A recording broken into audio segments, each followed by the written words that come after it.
Hey, good morning, everyone. Thank you so much for the opportunity to share with you the top things successful sales teams do during lockdown. So just to start, we've got two presenters on the session this morning. I'm Wynand Ruiz, the sales director and co-founder at the CRM team. Just a little bit of background. I've been quite fortunate to be in a leadership role in sales teams and pre-sales teams at organizations like Microsoft, SAP, and SaaS over the last sort of 15 to 20 years. And the one thing that I find is there's consistency in the science of sales. And hopefully we're going to share some of those ideas and some of those topics this morning as well. I've also got my business partner, Paul Slade, on the session this morning. Paul is going to answer some of the questions, and he might interrupt every now and again with some thoughts and ideas based on some of the questions coming through and based on some of the comments that he wishes to make as we go through the session itself. Now, what I wanted to do before I start going into the details of what top sales teams do during this lockdown time is I wanted to highlight some of the key points that our customers and prospects share with us when we go and meet with them. So things like, what are the sales challenges that our customers experience? And some of these might be familiar with you as well. So let's just highlight those so that we can see how they're typically addressed. So the first one is, I hear sales leaders and sales managers and sales directors tell us that I don't know how productive my sales team is right now. I mean, they're working, they're busy, but busy doesn't mean productive. Busy doesn't mean that it's outcomes-based. So I have no idea how productive and how effective my sales teams are right now.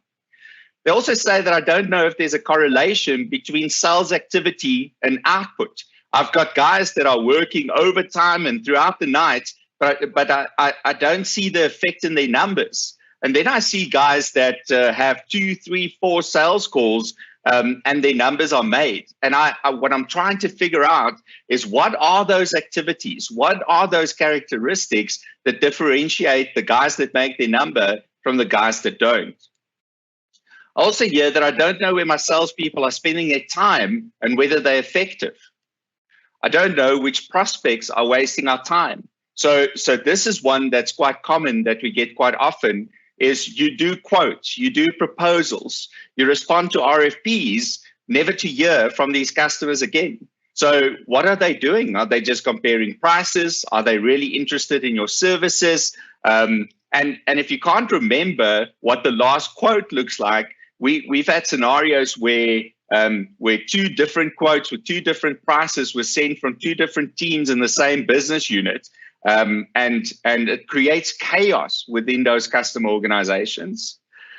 I also don't know how to segment my existing customer base, and how do I create a white space analysis? How do I identify where to upsell and where to cross-sell based on my current understanding of customers?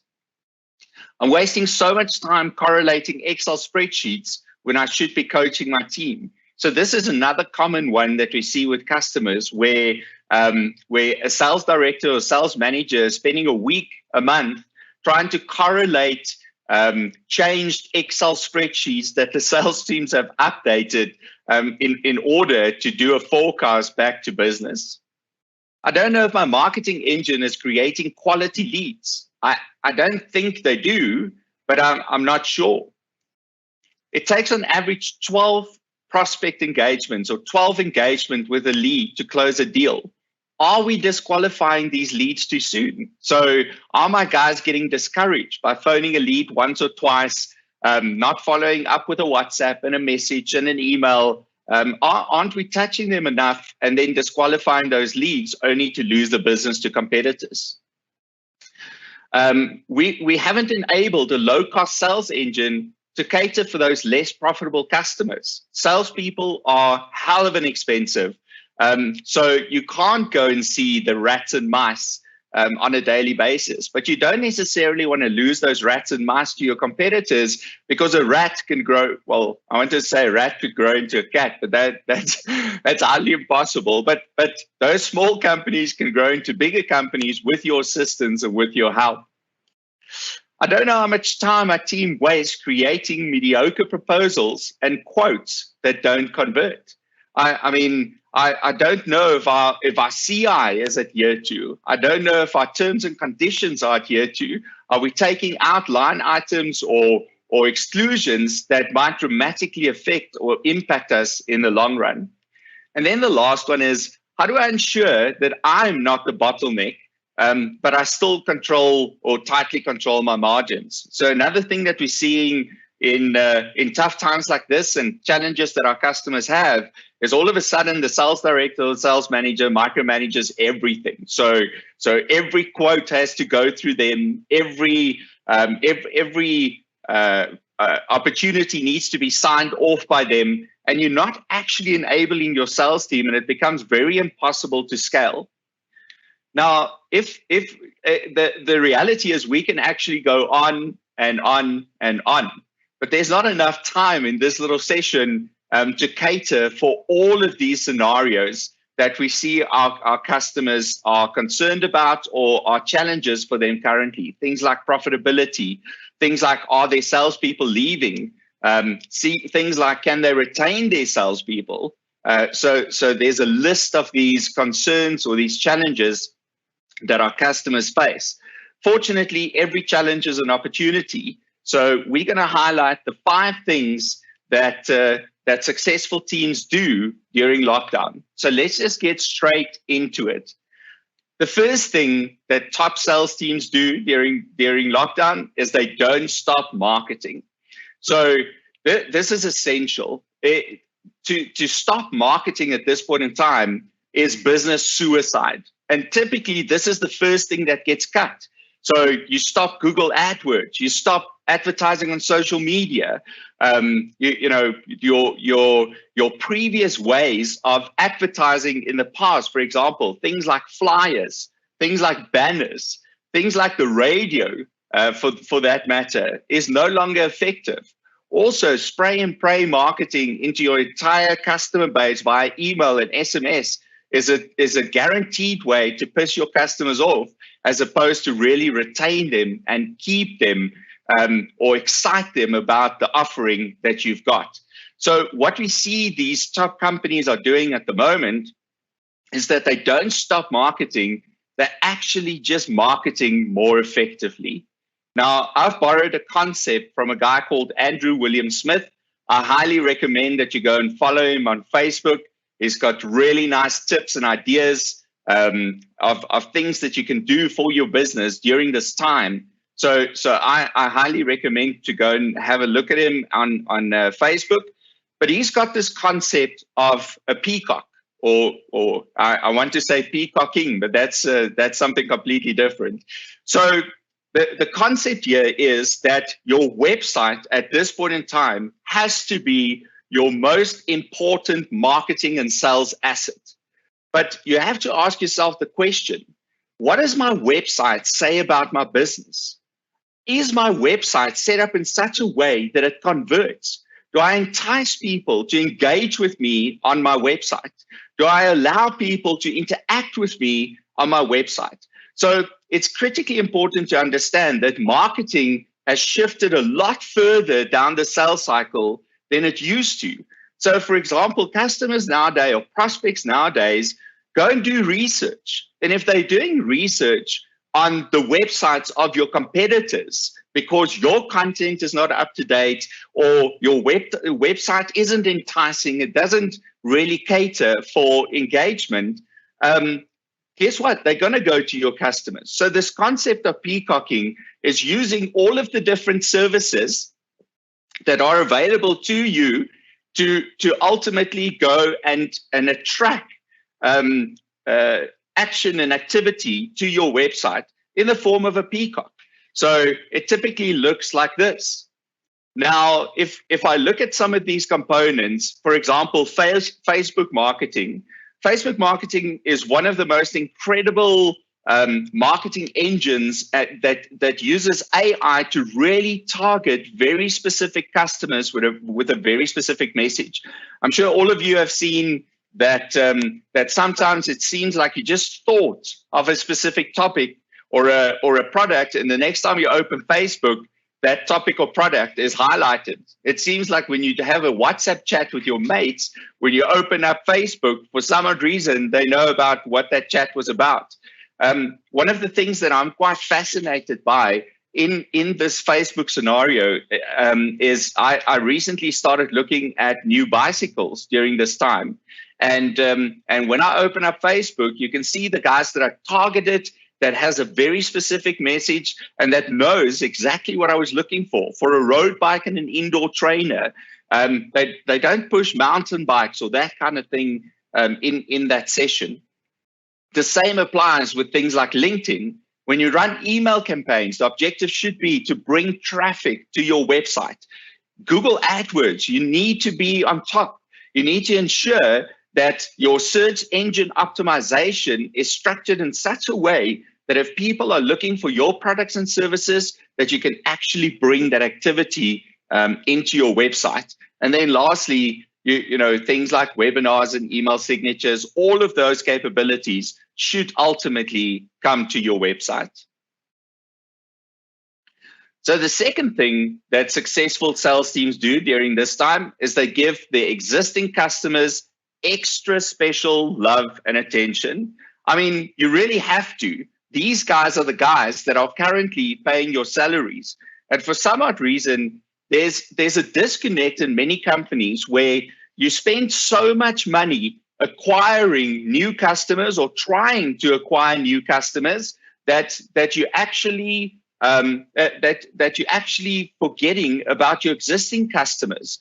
So at this point in time, it's quite important to get a thorough understanding of where I can upsell and cross-sell and add value to my existing customers. Something as simple as just adding value, going to your customers and sitting with them and understanding and sharing with them some thoughts as to how they can survive during this time, how they can thrive during this time with some of the ideas and some of the products that you might have. The important thing to remember, though, is that not all customers are equal. If you don't do a scientific segmentation, because the problem is many companies do a segmentation, but then for some odd reason, some of the customers that shout the loudest get added to that top right-hand quadrant because, just because of mere activity and the time that you spend with them. But if you actually look at year-to-date financials, how much they've actually spent with your business, and you combine that with future opportunity, you might see that they actually don't fit in that specific space. So it's critical to really segment your customers effectively. We've also seen with one of our customers that they did some segmentation, but they didn't take all of the aspects or all of the data into consideration that might affect segmentation, and they were actually segmenting some of their customers incorrectly. So as a result of them giving them this insight, they could then optimize. So for example, seasonality had an effect on their customers. And just because the customer has a typical down season, they would downscale that customer, which is a very big mistake to do. So it's critical to really segment your customer base at this point in time. And there are some customers that you need to disinvest in, low value, low opportunity. In some of my research, I love this scenario that Harvard Business Review referred to. So they saw that one of the companies did an analysis of their customer base and found that any customer or any sale that was smaller than $2,000 was giving them a lot of hassles. These were the customers that typically asked questions and wanted to speak to a salesperson and complained about the services, because for them $1,000 was the same as for a big company a $10,000 deal was. So what these guys did is they ultimately fired or prevented the sales team from engaging in any deals smaller than $2,000. And the next quarter, they started making their number for the first time in a very long time, because there was no distractions. Their team was focused on the things that actually contribute to sales. At the CRM team, we also had quite an interesting scenario. We had to fire one of our customers because they were verbally abusing my staff, and that was absolutely not on. That's not something that we tolerate. So as opposed to just letting them go, we decided to introduce them to one of our biggest competitors. And we received feedback sort of 3 months into the project that these guys were having a terrible time. So I mean, it's in retrospect, I don't think it's a nice thing to do, but it's something to think about in terms of times like this. So if we look at the third thing, is these top companies monitor key performance indicators. And as a matter of fact, they have found that if you monitor key performance indicators, it doesn't only increase the productivity of your sales team, because people know exactly what they measured on, people know exactly what you're looking for in the activities and the things that they do, but it also increased morale. So if your salespeople know exactly what you're going to be measuring and exactly what you're going to be looking for, it makes it a lot easier for them to drive the right behaviors and ultimately drive the outputs that you're looking for. Now, just the one thing that I want to mention here based on experience is that you can't actually manage a number. So I don't care how scientific your Excel spreadsheet looks or how much time you spend with formulas in your Excel spreadsheet. Spending time in a spreadsheet manipulating numbers is not actually going to make your number. Spending time with your sales team, driving the sales behavior and the right behaviors and enabling them and training them on the right things to do is the only thing that can actually make your number. Identifying white space opportunity is the things that make your number. Staring and manipulating an Excel spreadsheet to make a number is not ever going to make your number. So obviously there's a host of KPIs available for organizations to measure, and we typically recommend a few when we engage with our customers and with our prospects. It goes into a lot further detail. So obviously this is a terrible slide to share, but from a reference perspective, it's quite important because these are the metrics that you're looking at when you have a highly effective sales team. You want to look at stuff like sales productivity. Are your customers seeing more of your salespeople? Are they making more calls? Do you have shorter sales cycles? Are you improving your revenue per customer? Are you re-engaging customers that you might have lost in the past? So there's a host of metrics and key performance indicators that an organization can measure. And obviously, we're going to share these with you in order to either increase the revenue or save or reduce some cost within the organization itself. So that was number 3. Number 4 is companies that are successful stay focused on what they know and what they do best. So unless your organization can re-platform and repurpose to do personal protective equipment or hand sanitizer, now is not the time to diversify and add a whole bunch of products that you don't have experience in, that you're unsure about. For example, we focus on customer intelligence and CRM based solutions. If we all of a sudden decide now to do ERP systems, it might be a new opportunity because there's opportunity in the market, but we are going to make serious mistakes by trying to do that right now, not having the resources, not having the background, and it might be a new revenue opportunity for us at the moment, but these kinds of things sink companies in the long run. So it's quite important to focus and stay with the things that you know at this point in time. It doesn't, however, mean that you shouldn't stop innovating. So now is a good time to look for new suppliers or updates to products or new innovations in the field that you're in. For example, if you're in security, what is happening in security? Should you be thinking about new suppliers, for example? So it really is a time to innovate, because if you're just going to stop and stagnate, I mean, your competitors are going to outperform you as well. So some of the things that customers that are successful do at the moment is they update the unique selling proposition. So they think about things like what makes them special, what makes them different. They figure these things out, and that's what they then hammer from a marketing perspective. So it's really time to figure out what those things are within your business, and then really honing in on that from a marketing perspective. And then the last thing that successful companies do at this point in time is they don't look and act desperate.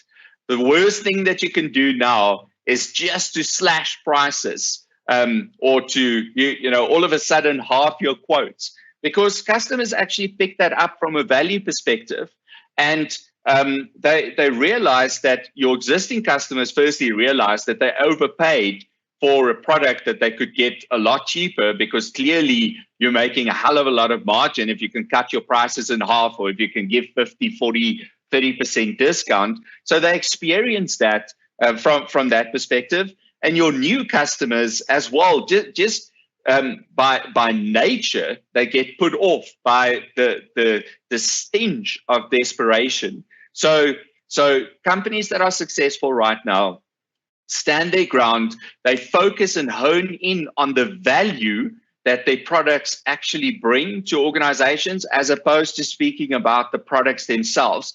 They really focus on the return on investment. They really focus on the value that can be achieved by selecting or leveraging their products, as opposed to just selling widgets or just cutting price at this point in time.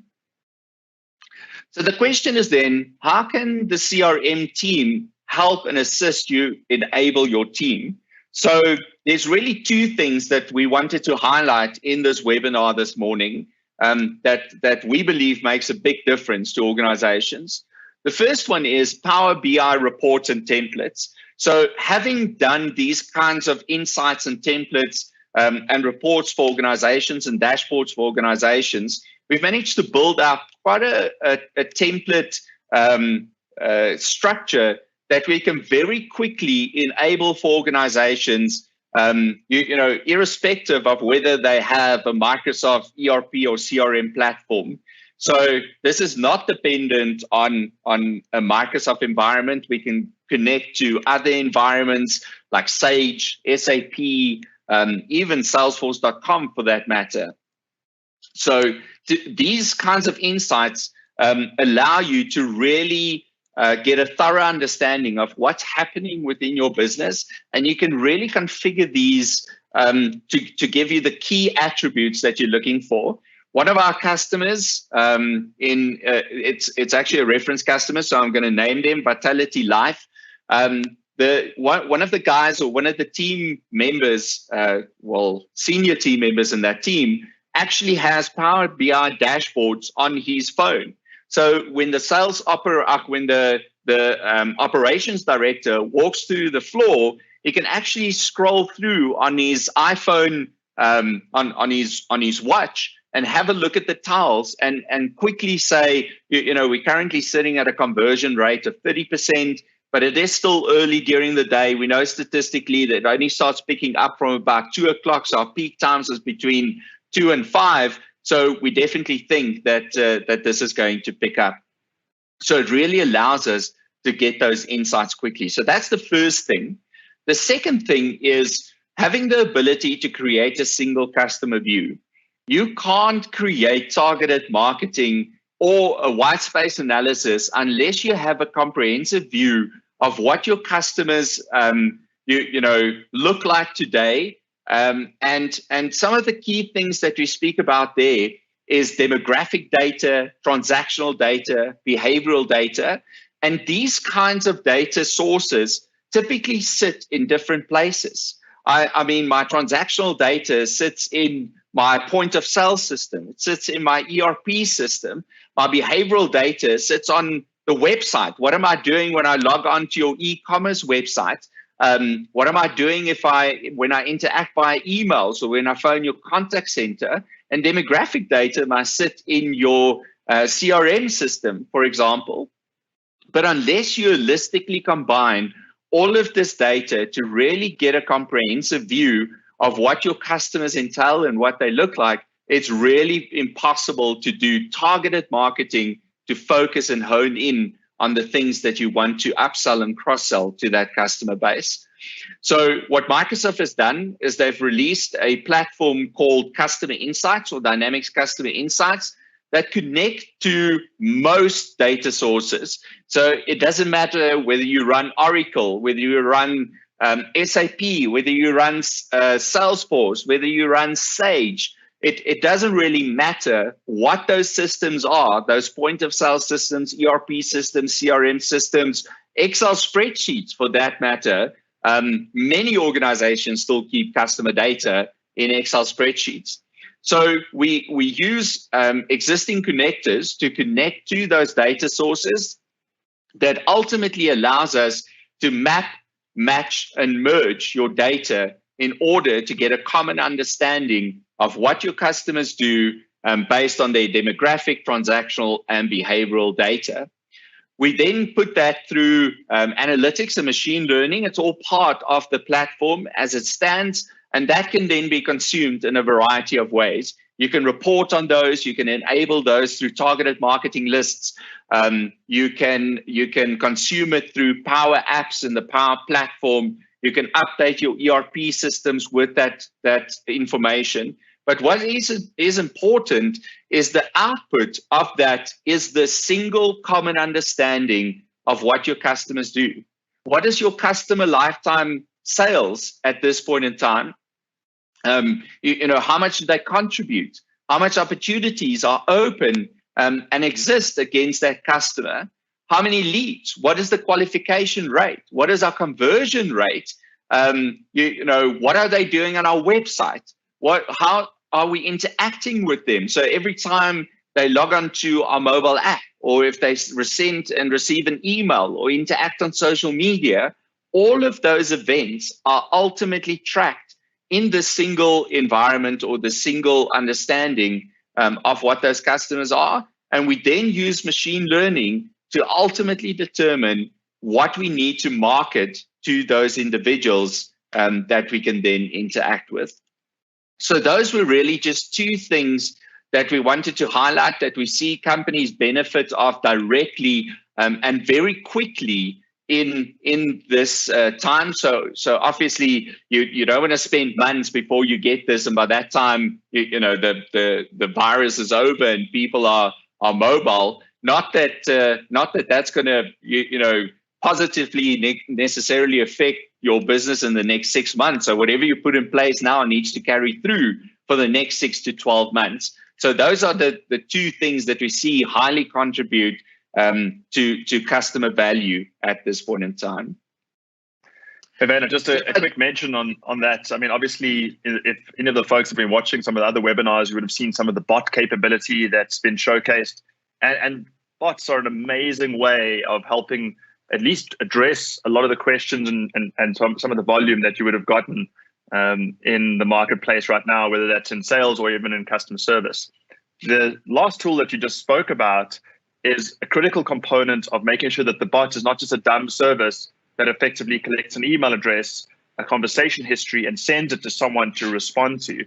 What this tool set actually does is it allows the bot to consume the data and almost do it in real time to be able to respond to a customer based on understanding what is Vaynant's last transaction, or what are the last 3 transactions that Vaynant had with you that is currently contacting you about, or what do people that look like Vaynant typically need in terms of information in the sales process based on some simple questions that the bot can ask. So those things begin to go hand in hand and ultimately build up a single platform that enables you to really leverage that single understanding of your customer.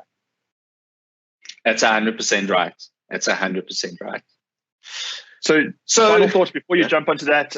There are a couple of questions. Would you like to address those after the final thoughts, or drop the final thoughts and then we can answer those I think let's definitely answer the questions before we close out with some final thoughts. Right. Okay, so the first question comes from anonymous. So I don't know how that comes through the platform, but the question is related to the comment you made about not acting desperate. And Yes. It effectively says, is collecting debt during this time being desperate? What are your thoughts? It definitely isn't. So I mean, the reality is, and I'm flabbergasted by this. You know, as a matter of fact. So even companies that are operating during this time, where it's business as usual, are stopping paying their rent, are stopping paying their vendors and their suppliers and their partners at this point in time. And the reality is, at a time like this, cash is king. So, you know, with a little bit of uncertainty or a level of uncertainty as to what the economy is going to look like once this is over, with the rand sitting at 20 rand to the dollar, you have to, collect from those customers. It doesn't mean that you can't be empathetic to or have empathy towards their situation and their current scenario, but you need to collect what is due and what is owed. That's definitely not a case of desperation. Also, you might incentivize those customers to collect by giving them a 2% discount for early collection, or whatever that metric looks like, or use that as an opportunity to further build a relationship. So on the collection side, if you do, that you need to do everything in your power to collect cash at this point in time, because cash is king. Where that thought comes in is from a sales perspective. If you start begging for the work, people are put off by that, and they can see that you're desperate. So one of two things is going to happen. The first one is they're either going to take complete advantage of you, further discount your products and services, and what's going to happen is, because you can't profitably then deliver on those projects and services, your team's going to feel that when they have to deliver those services, and they know that they're doing it for almost free or at cost at this point in time. So that's the one thing, is customers will take advantage of that capability, and the result is that the quality will suffer. Customer experience will suffer as a result of that. The other thing is that they'll just be put off by the fact that all of a sudden your services are actually only worth half of what they used to be. And that just speaks for itself. But collecting cash like that, you have to get down to doing that right now. So focus teams, focus effort. We speak in our business about violence of action. So you have to really with deep action go and collect. Yeah, I'm inclined to agree with everything you said, and I think it's probably just related to how you say these things as well, which is obviously a very important point. If you are going out and having these conversations, think very much about your style and your approach. And in many cases, as Wynand said, being open and pretty honest and direct with the folks you're dealing with, that'll give you a very good sense of where you're at. It'll give them a good sense of where you're at. Collect your outstanding debts, work on that effectively. I think that's only fair and all good. So the other question is related to the second part of the two things that you said the CRM team can offer our customers. And that is that the single view is the holy grail. It's what everyone has been trying to do since 1995, when CRM was first mentioned as a term. And most companies that have attempted this have completely failed, but all of them have spent millions and millions, in some cases of dollars, trying to get this right. Is this the case in our scenario number two? So that is a great question. So the reality is, yes. In the past, companies spent millions and millions of rands on building data warehouses. The problem with the data warehouse is that typically you need a primary key that's consistent between all of the different data sources that you want to combine to bring the data into the data warehouse. So that is quite a complex thing to do. And if any dynamic changes during that process, then it's your data warehouse becomes out of sync. So that's the first thing. The second thing is it's typically not real-time data. So, and not that I'm saying that real-time data is always required, but it's typically not real-time data. It's sort of a day old in many instances, or 8 hours old in many instances. So that's the second component that affects these data warehouses. And the third component is that companies don't trust that data. Now, if you don't trust the data and you're still speculating and you can't really run a hypothesis to determine that some of your gut feels are either correct or incorrect, you're not going to leverage that data in the right way.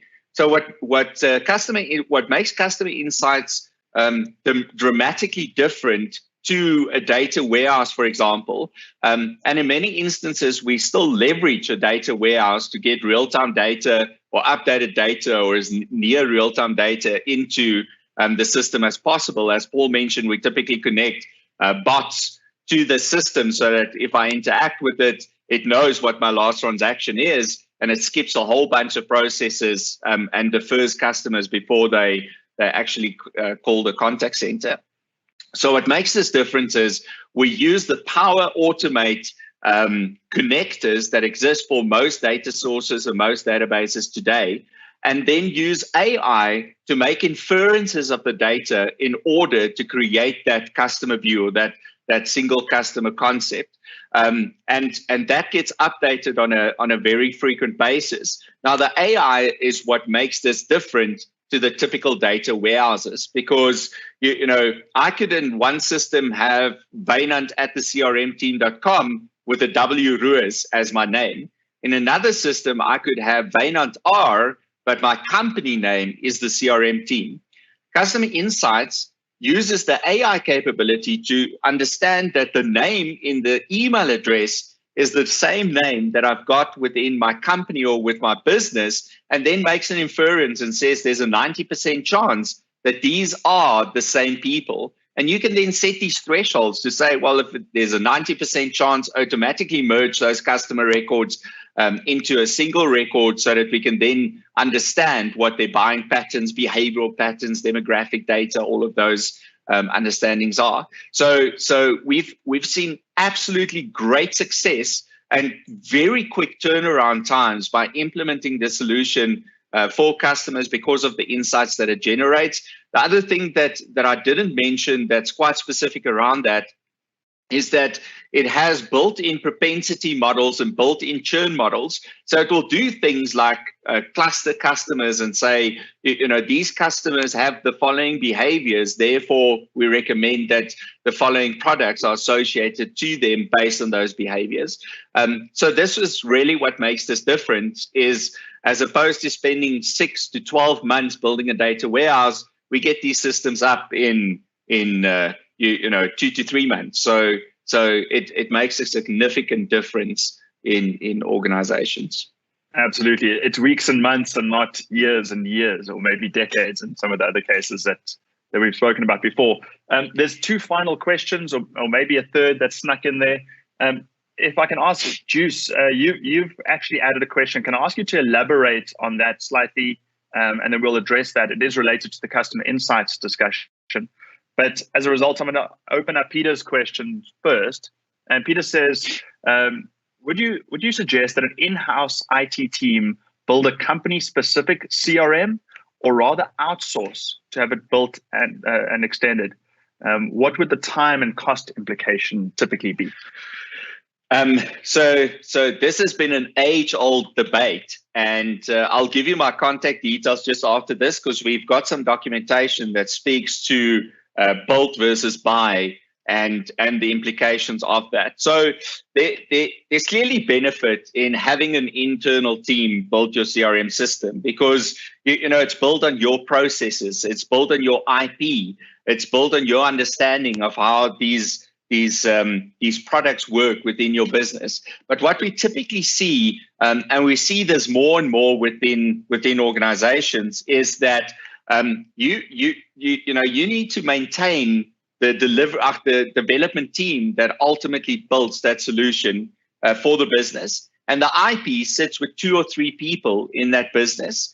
And what tends to happen is the people with that IP, that wants to grow or that excels at what they do because they built such an awesome system for your business, leaves your business, and then it becomes chaos. So there's many systems that we have to take over where it was built on an old technology. It was built on I can't even remember, Delphi. We've had scenarios where things were built on Delphi, and now no one has Delphi skills, and they can't find someone to maintain that system or update it. So that's the first challenge that we see companies have with that specific scenario.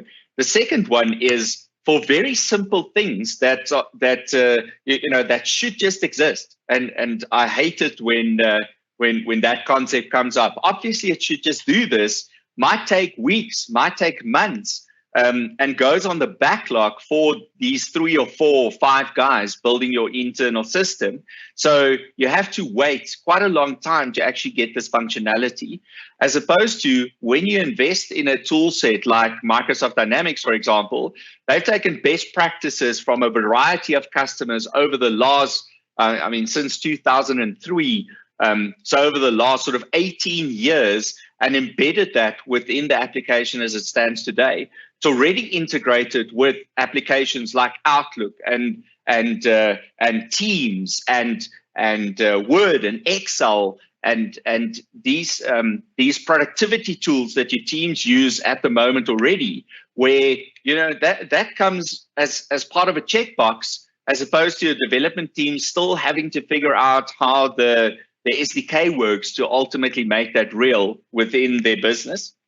So obviously there's a license cost, so there's a trade-off that one needs to take into consideration. But the way that these tools are built, and it's terrible for companies like us, I'll just put it out there, projects that used to take us 6 months or that used to take us 9 months only takes us 3 months to deliver nowadays, because these systems are so rich and can be tweaked and tailored so quickly. It doesn't require a developer anymore. We use our developers purely for integration. We don't use it for configuration of the CRM system because we don't need to. It's intuitive enough and it can adapt and transform to actually meet your requirements. And in some cases, we see that customers limit their future requirements based on their current constraints and current understanding of how our system works, which that mold is opened and broken quite quickly. So I'll send you some information on build versus buy and the trade-offs between the two. But yes, that's really what we see from a customer perspective. Unfortunately, the biggest thing is the people with the IP leave. And it takes a long time to get simple things out of that system, or things that should be simple out of that system, where if you look at a company like Microsoft, they've got huge R&D budgets that they throw at these problems. And really the way that these solutions are presented and come out today, within a few weeks, you up and running, and you've got world-class methodologies and processes built into that solution. I love that statement. There were a lot of R&D budgets. It's pretty much the greatest understatement of the year, I think. I'm going to go back to Juice's question. Her question was, can I configure insights for just a specific set of people and not the entire organization? And I asked her to elaborate, or him, I'm assuming, only a few users in the sales team need to see the insights, not the entire team. So can they configure it just for some folks and not for others? And maybe we need to just explain a little bit more around that. Okay, so the answer is most definitely. So it really depends on the outcomes that you're looking for in configuring that solution. So if you as the management team or as leaders want to create that white space analysis and run a hypothesis on the data to try and figure out what you should be promoting and what you should be focusing on from a business perspective, you can really isolate that based on the security privileges that the solution provides by default to that set of users or that group of people that need to make these decisions. However, we see that the more you empower the entire team with information that they can leverage, there's nothing worse than when we engage with companies and it's only the sales director that contributes towards what the CRM system needs to do for them or towards the reports that need to be created for them, without taking into consideration the value that these things have to add to the actual salespeople's day-to-day lives.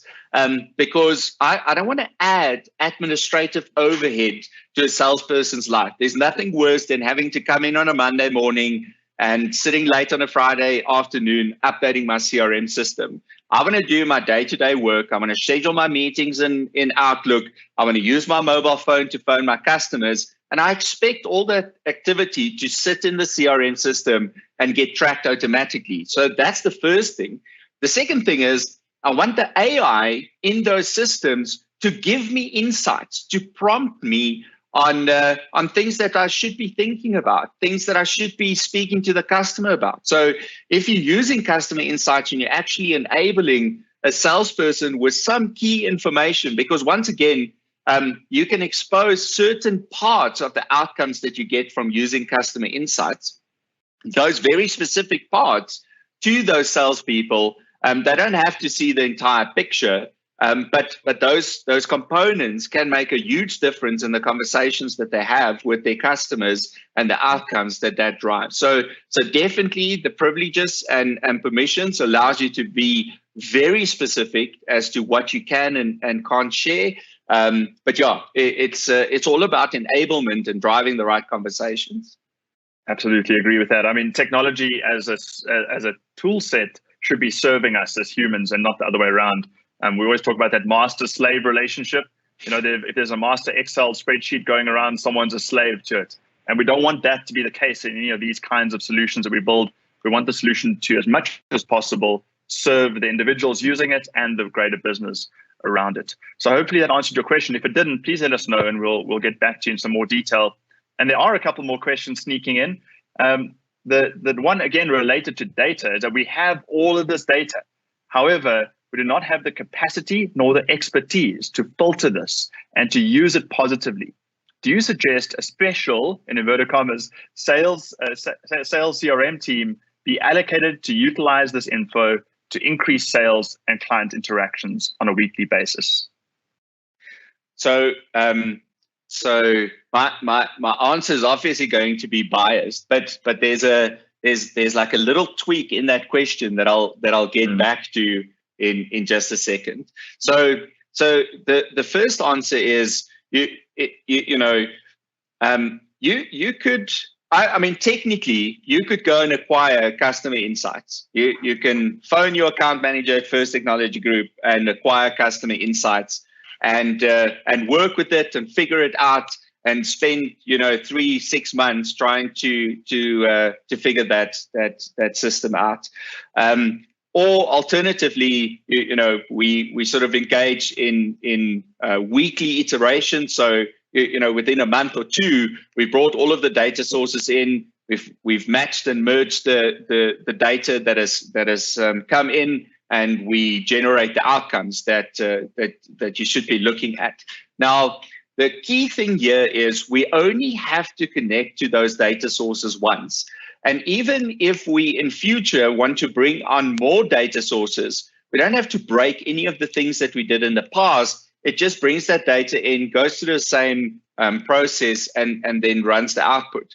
Now, by configuring that process once, it will consistently then give us output. So once it's configured, you don't need a special CRM team or a special resource or a special person to then maintain that system for you going forward. You don't have to use us to interpret that data on a weekly basis, for example, because the outputs that you've configured and that you consume will give you these insights that you can use to then target the right customers with the right products and services from that perspective. So yes, the way that you consume it doesn't necessarily need maintenance, and the time to value is what's important in this process. Having done this now for multiple customers, this is actually a very new product that was released only last year, and we've had incredible success in configuring this for a multitude of customers, and the ROI pays itself within the first 2 or 3 months, just purely based on things that we either had a gut feel about, but we didn't know, hypothesis that we wanted to test, but we didn't know, targeting and segmenting customers based on actual facts and data, promoting products that people are actually interested in on a social platform as opposed to just randomly, wasting money on those platforms. So we've seen the ROI turn itself around extremely quickly. Yeah. And Werner, we don't want to add to the cost of trying to get these things to actually generate a return on investment by throwing more people at the problem. So you don't want to have special teams. You want to make sure that the folks on the ground are really enabled to go and be much more effective. Now, it does raise quite a few other points. And guys, I can understand why a few of you feel a bit overwhelmed by this. What I wanted to say is we have a very simple approach to making this work. And what we effectively do before we even undertake any of these projects, we actually do a data maturity audit. We actually look at where your data lives, how you deal with your data, and there's a score that comes out of that. And that score plots you on a data maturity curve. And the outcome of that is it tells you exactly what to do next. It's not rocket science, it's data science. So we'll be able to leverage that and help you through the process. It's a beautiful, simple outcome. And what we're always seeing is that it gets used later on as we sort of see the progression through a project. What stage do we reach? What is the benefit? What are the next steps that have to be undertaken? And it's a great privilege to see companies improving and leveraging their data more effectively. We're going to address the last question here. And then, as Werner mentioned earlier, we're going to share our contact information. You're welcome to contact us after this, or contact your First Tech account manager, and they'll work directly with us as well. So the last question is, with regards to digital marketing and semi-automated sales funneling of leads, what platforms or methods do you find has the best conversion rate, best ROI on average? And Werner, I think we should break it into 2 components. The one is the platform, and we know that there's tons of great platforms out there that can do this. The other component is the strategy and how you actually implement these things. So let's talk about it from that point of view. Okay, so yes, I think obviously once again I'm going to be biased in my answer, but I'm going to try and be as objective as I can be. So there are great platforms out there. So companies like HubSpot, companies like MailChimp, that allows you to automate these messages that goes out to customers, and sort of create a marketing tree or an automated marketing response, or a customer journey for that matter, that says, I'm going to communicate with the customer via email. I'm going to give them 2 days to read it. If they don't read that email, I'm going to follow it up with another email. If they do read the email, I'm going to invite them to a webinar. I'm going to invite them to an interaction. And you want those processes to run so that you can actually automate these solutions at scale. Now, the thing that we see quite often with solutions like MailChimp and HubSpot, which, by the way, we consume a lot of their content. These are great platforms. Is that they're isolated from the sales team. So it's marketing data, and you've got sales data on the other hand. You never have marketing and sales data that ultimately blends together, and that's where the problem comes in, because I can't actually understand the customer journey from a sales perspective and the return on investment when that lead was created and someone responded, or I ran a campaign 6 months ago, but because my sales cycle is 6 months long, I never measured the ROMI on that campaign that I ran when I use something like MailChimp, because it's disconnected from my actual CRM data. So I can't follow the end-to-end customer journey or the end-to-end customer process. So typically, if I look at the platforms that we recommend from a Microsoft perspective, is Dynamics Marketing, or a product set called Click Dimensions, and this allows us to, from the start, from when I've got unknown customers landing on my website based on Google search or whatever that might be. From that data, the pages that they viewed, the system that they used to view those pages, all of that information gets captured through the entire marketing cycle until I get them to name themselves. And once they've named themselves, work with them to ultimately drive them into our sales cycle, where they eventually engage with a salesperson.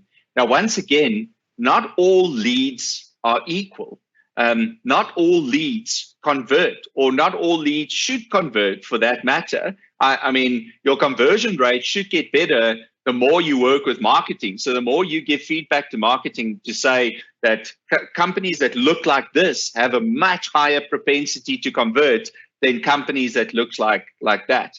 And that's where the system starts playing a major role, because now it's taking the marketing data and the actual sales data, and it starts doing lead scoring. So it will tell you that a company of this size, that has this behavior, that have bought these products, that took 6 months to buy, the next time a lead comes in that looks like that, it will get a high score.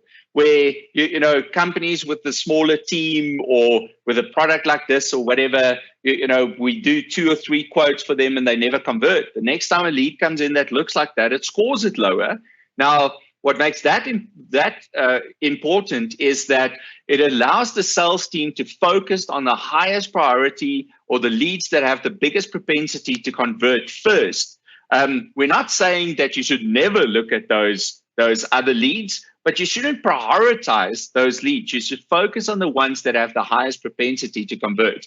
And that's really where the return on marketing comes in, by blending that sales data and the outcomes with the marketing data to do these scoring, so that you focus on the right leads at that time.